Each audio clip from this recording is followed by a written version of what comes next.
Good morning, everyone, and welcome to the Saudi House at Davos. It's great to see so many familiar and new faces.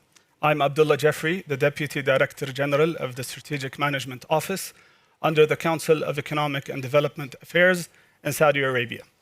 I would like to welcome you, everyone, today to the inaugural session of the Saudi House, From Reform to Delivery, Executing Change at Scale.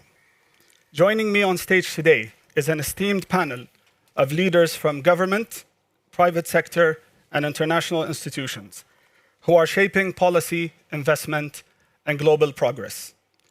Her Royal Highness, Ambassador Rima bint Bandar Al Saud, Ambassador of the Kingdom of Saudi Arabia to the United States, His Excellency Khalid Al Falih, the Saudi Minister of Investment, His Excellency Mohammed Al Jad'an, the Saudi Minister of Finance, His Excellency Faisal Ibrahim, the Saudi Minister of Economy and Planning, Ms. Lubna Al Ulayyan, Chair of the Corporate Board of Al Ulayyan Group, and also Chair of the Board of the Saudi Al Awwal Bank, Ms. Kristalina Georgieva, the Managing Director of the International Monetary Fund.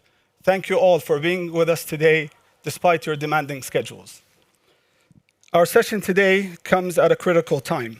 We're living in a world that is increasingly complex, marked by uncertainty and risk.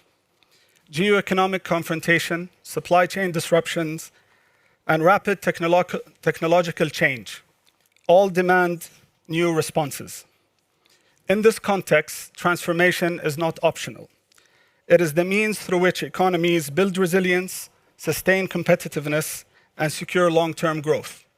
But as we all know, ambition is not enough. The real test is turning reform into durable outcomes. And that is the focus of our session today. We will look at what it takes to deliver successful transformations. We will look at the role of competitiveness and capital in supporting that transformation and how that is shaping Saudi Arabia's role in the global economy. So let us start by first examining what it takes to deliver successful transformation. Your Royal Highness Ambassador Rima, as a leader who has led several people-focused initiatives, what role does human capital play in delivering long-term growth? Well, thank you for the question. From my point of view and what I've observed in my participation through Vision 2030 is that human capital today is the actual driver if you want a competitive modern economy. If you don't have the right investment in your young people, if you don't create the opportunities of jobs for them, and if you don't create the social space for them to thrive, you're actually creating an environment that is not user-friendly for this human capital. I think one of the biggest achievements that I've observed, again, over the past 10 years is the fact that we have a talented, unbelievably capable base of people that are not just the students in the country that are going out and traveling in the world, but these are a base of future employees and current employees that could choose to work anywhere in the world. They could compete anywhere in the world, London, New York, San Francisco, but they choose to come home and they choose to build at home and they choose to deliver at home. And for me, that is the biggest symbol of the success of Vision 2030, the opportunity that this capital has at home. Thank you, Your Royal Highness. And I think we can all agree that the pillar of any national transformation is its people. I would like to build on that to discuss other pillars and drivers of lasting impact. Your Excellency Faisal Ibrahim, as Minister of Economy and Planning, you see how strategy translates into execution. What allows for transformation to become sustainable? And what has your experience shown about how governments move from reform to delivery? Thank you, Abdullah. It's great to be here. I'd say, first of all, from the start, I think it's important to adopt a long-term view and to be stubborn about sticking to that long-term view, no matter what distractions happen. So keeping an eye on long-term risks, keeping an eye on the opportunities, and then the homework that needs to be done in the short term. Two, there are things that require sprints. There are things that require discipline, persistence, but also equally important, the agility to adjust. And I think under Vision 2030, I believe we've developed the capability as government teams to know when to go full throttle and know when to fine tune. And that's something that's very important. You plan for a specific outcome. Planning is a continuous process. If the indicators are telling you that you need to change course, you should be able to change course. So adopting the long term, being bold, thinking about agility, and generally accepting the fact that no transformation, no matter how much you try to move from vision to strategy to actual outcomes, will happen without some transition risk. Sometimes uncertainty is unavoidable, and that's fine. The most important thing is understanding the clarity of the purpose, why we're doing what we're doing, what outcomes exactly are we pursuing, and then continuous engagement, continuous communication of the progress, transparently and diligently. Thank you, Your Excellency, and thank you for highlighting the important point of having a clear purpose, but also have the agility to adjust as the transformation proceeds. Now, sustaining the momentum over time depends on how growth is financed, prioritized, and managed, particularly in an uncertain global environment. Your Excellency Mohammed Al-Jad'an, most countries want growth and resilience, but the hard part is managing this delicate balance. And as economies face rapid change and uncertainty, how do governments sustain growth while maintaining fiscal resilience? Well, thank you very much and congratulations. Abdullah just came from his honeymoon. Thank So you. congratulations to you and your wife. And thank you everyone for being here. I think just to be a little bit provocative, visions and reforms does not actually fail because the vision is wrong or even the initial implementation is wrong. A lot of times you see around the world reforms that are actually good, they start in a good base, but then they stall. And the lesson learned here is you need to make sure that A, you stay the course, His Excellency Faisal mentioned it. You need to make sure that you are actually prepared for a route that is sustainable. And unless that reform is sustainable and not dependent on personalities or interventions every other day, it is not going to work. So it will need to be really a sustainable, and for that to happen, it will need to shift from just a vision, a policy, and sometimes a program into changing the behavior. Yes. So unless it becomes actually the default behavior of institutions, of markets, of people, it is not going to be sustainable. And that is very critical. The second part is credibility.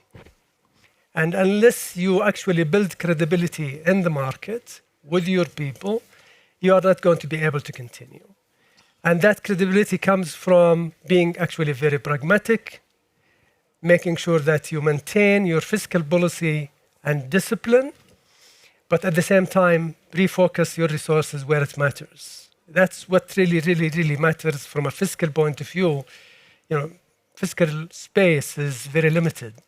No matter how rich a nation is, it's really directing that resource to where it really matters, where it makes more impact compared to other initiatives. Sequencing, prioritizing is absolutely crucial. So I'll stop there. Thank you, Your Excellency, and thank you for highlighting the importance of the multiplier effect in directing the resources where it matters. To place this in a broader context, I'd like now to take the international perspective. Ms. Kristalina, from the IMF perspectives, and given that you have seen many transformation efforts over the years, what distinguishes Saudi Arabia's delivery model compared to other economies at a similar stage of reform? Let me first say Salam Alaikum. I am a big admirer of the Saudi reforms for 3 reasons. First, and we heard it from Minister Al-Jad'an, the persistency of reforms that, when success is achieved, does not lead to easing ambition. And we have seen that in the Saudi context in a very impressive way.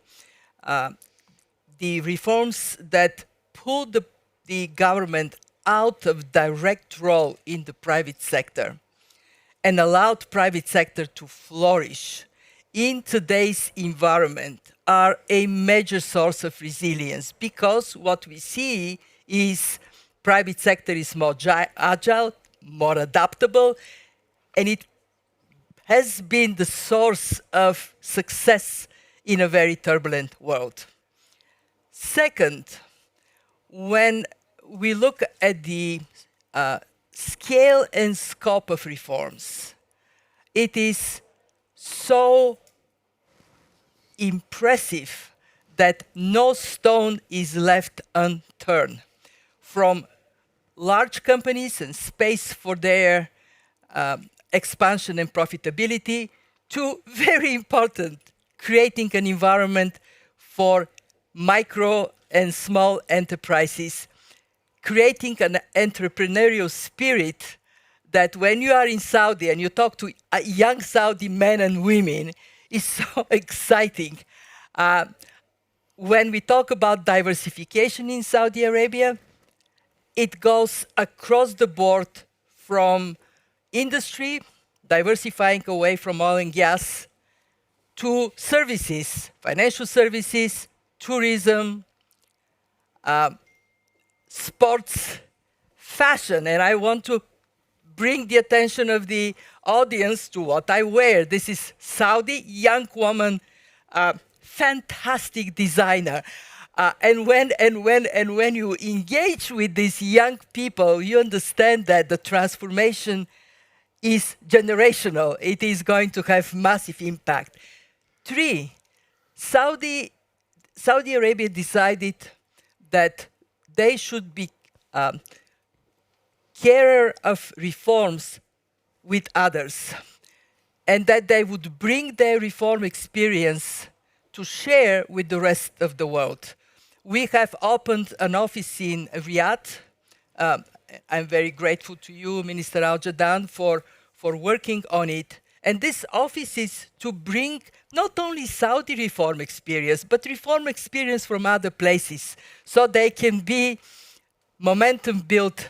And when we work together on programs in countries that require IMF assistance, I can tell you, Saudi demand for reforms is no less than IMF demand for reforms.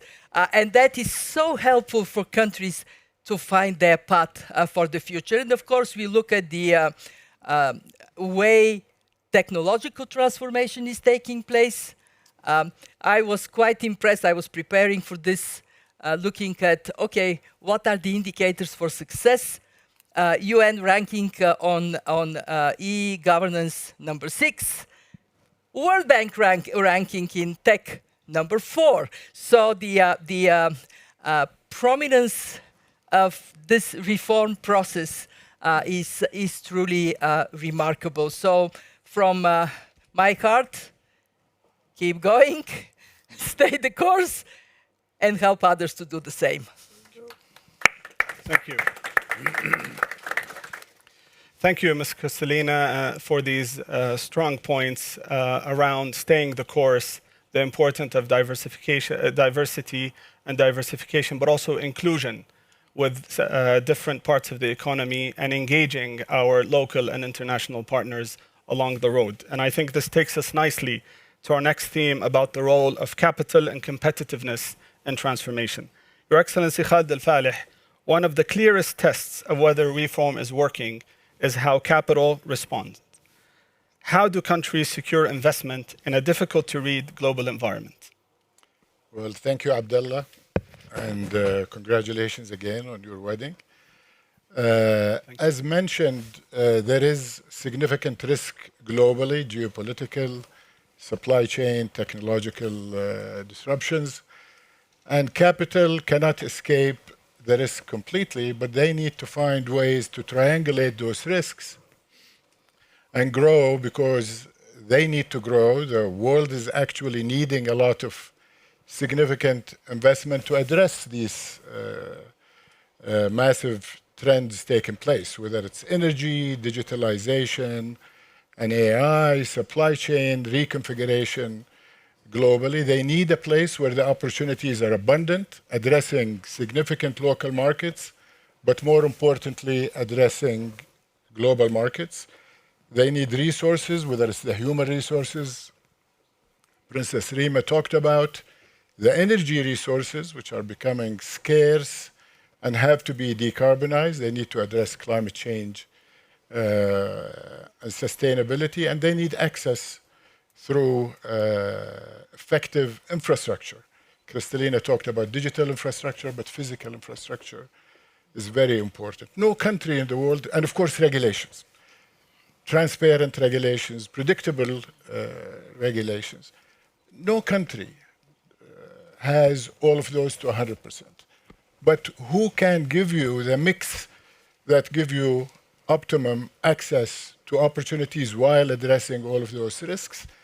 I contend that Saudi Arabia has been able to provide that formula, and the proof is in the pudding. Our FDI is 5x what it was before the vision. Our local investors are, of course, voting with their own money. Local investment has doubled.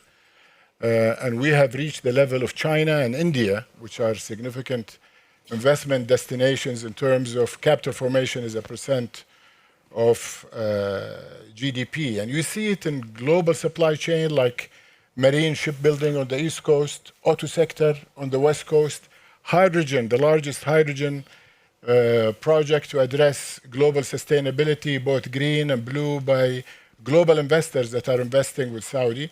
And of course, the availability of Saudi capital is another factor that we have put. So partnership, I think, is a key variable, and the government is putting its money where its vision is, not just telling investors, come and do it on your own check alone. So by co-investing with the PIF, the major Saudi companies, private sector, and Lubna, I'm sure we'll talk about this, are also believing in the vision and betting with their own money.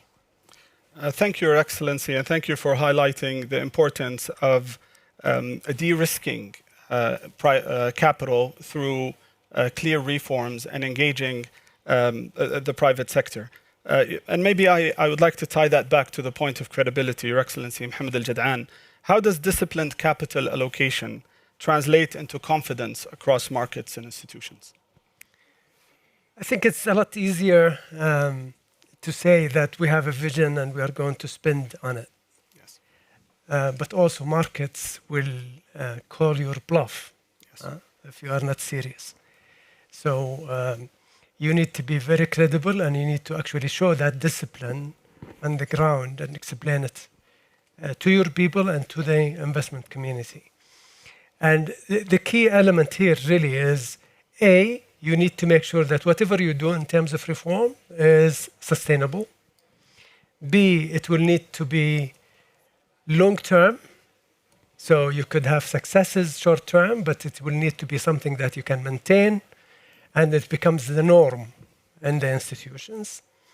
And 3, you will need to make sure that you create that credibility, and I can say it clearly that you maintain your buffers, you make sure that your rating is maintained, your Article 4 consultation with the IMF supports this so that they can actually give you that testimony that actually what you are doing is right. It's the third party looking in and testing every single part of your economy and your fiscal discipline.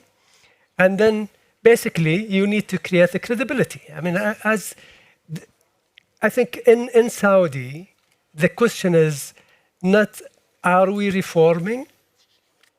I think everybody would say it very clearly that we are. It's, did we cross the threshold that it is no longer just an initiative to reform, but actually it is a sustainable reform that everybody is buying into? I think we are. And if you see, when we started almost 10 years back, we had very ambitious targets.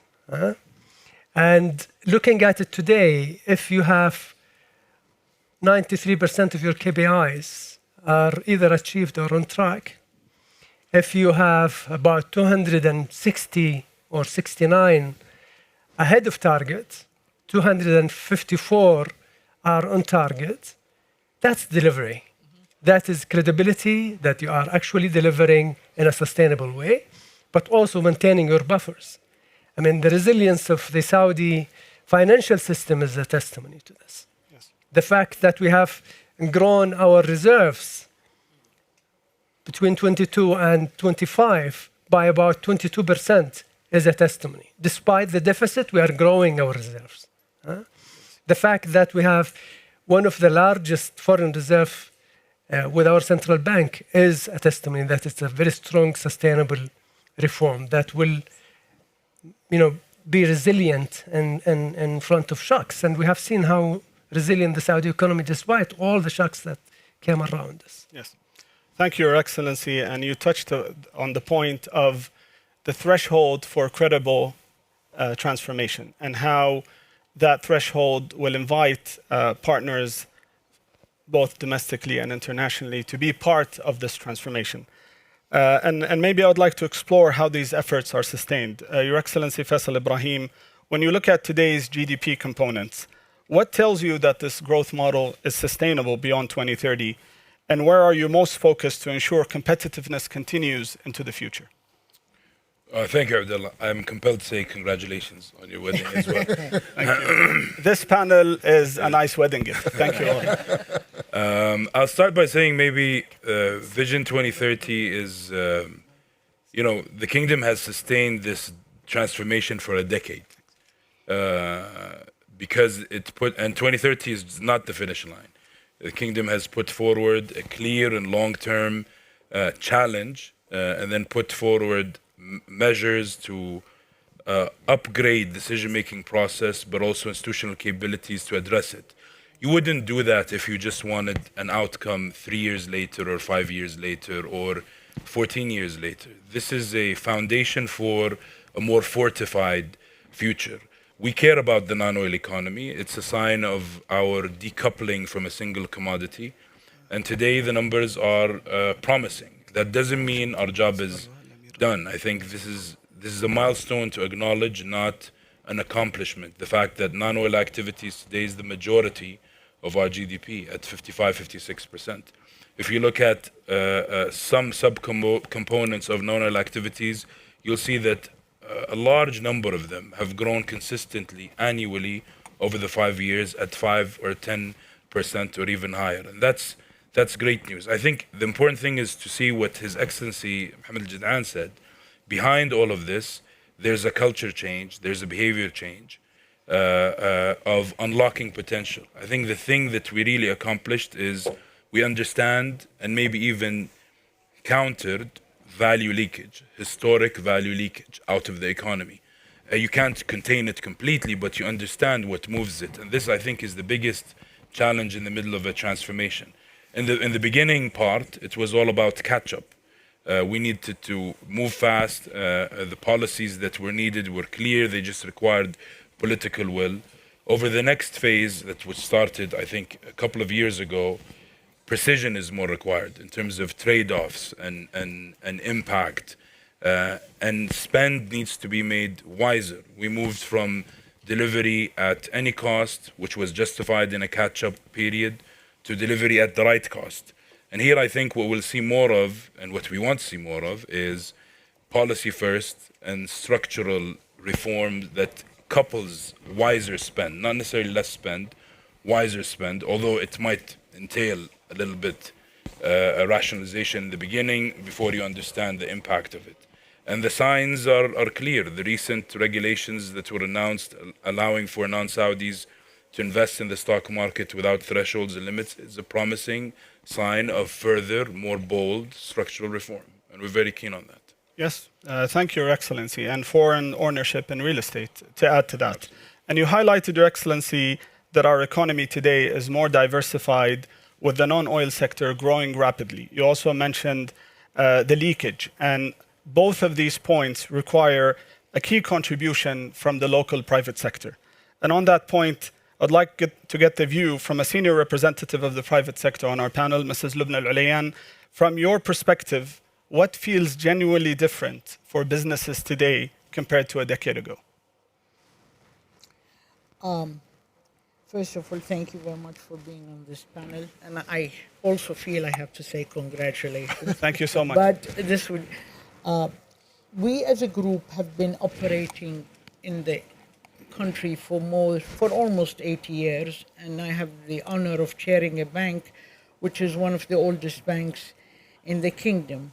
The changes that has happened throughout that journey is tremendous.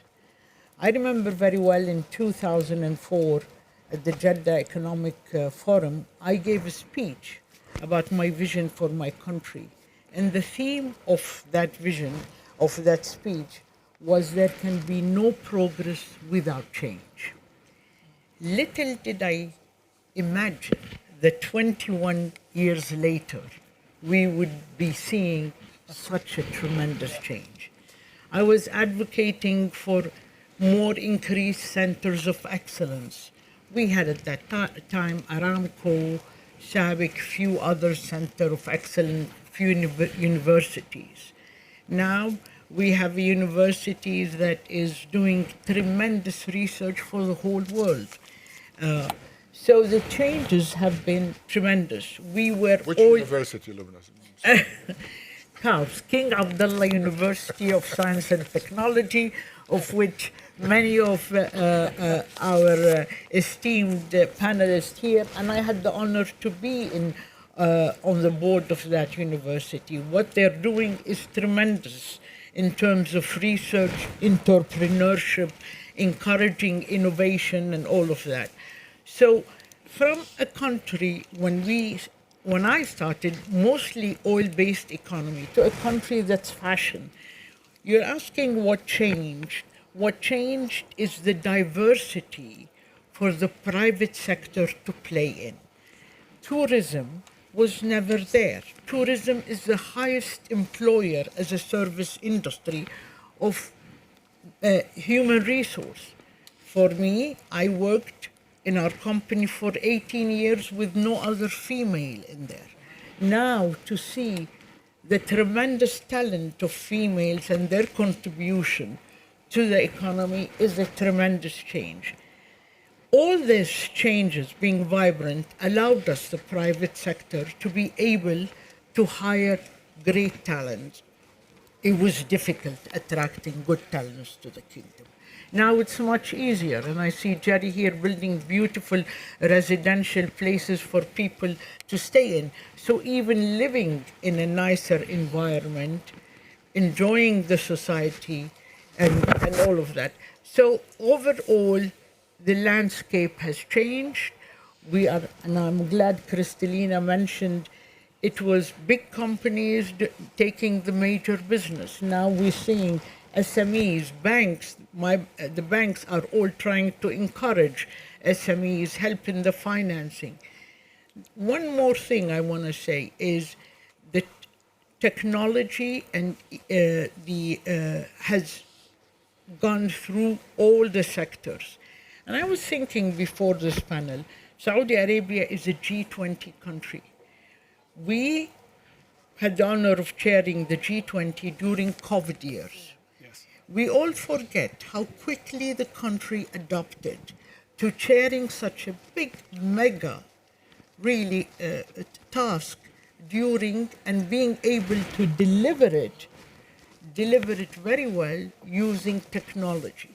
So the changes in the country is great, and I have to say the working and the ease of working is much easier. Thank you, Ms. Lubna. Indeed, a sustainable growth model that involves all segments of society contributing to quality of life creates opportunities for all. And we've heard some fascinating views from our panelists about competitiveness and credibility. But these changes don't stop at the domestic economy. So I'd like now to turn our focus outward to Saudi Arabia's expanding global role. Your Excellency Khalid Al-Falih, what does it take for a country to become an economic connector rather than just a capital destination? Well, let me just remind everybody that Saudi Arabia is not new to being part of global connectivity. Our energy endowment has been developed and monetized for the sake of the national economy, but also the global economy. And I contend you would not see the development in the developing world and the billions of people who came out of poverty and have been able to access the middle class without abundant energy that was developed and traded. That DNA and culture has been really scaled up and put on steroids, so to speak, under Vision 2030. So it's no longer about just building petrochemicals, fertilizers, minerals for trading. The financial markets, we have the Financial Sector Development Program under the stewardship of His Excellency Jadaan that has scaled up the Saudi capital markets from a sleepy market that was maybe ranked 25 today to being truly bidirectionally interconnected with the rest of the world. You see the ETF architecture of ETFs. Of course, we've joined at the beginning of the vision all of the major global indices, MSCI, FTSE, and the others, and everybody now, as mentioned by His Excellency Faisal, can trade in Saudi Arabia with lowering the access limits. New energies, of course, we are no longer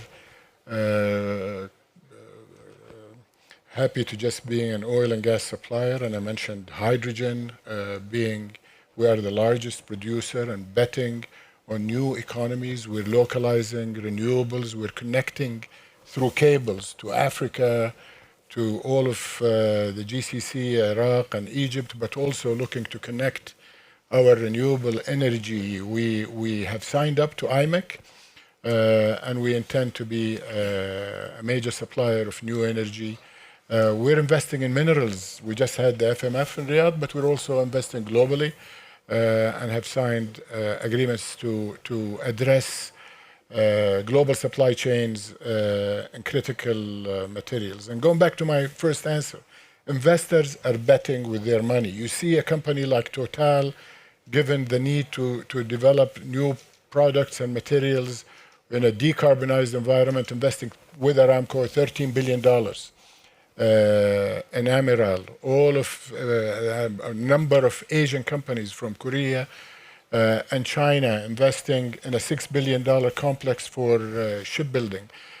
So the kingdom, as I mentioned earlier, is a significant local market. I would also remind everybody that we are strong believers in the GCC.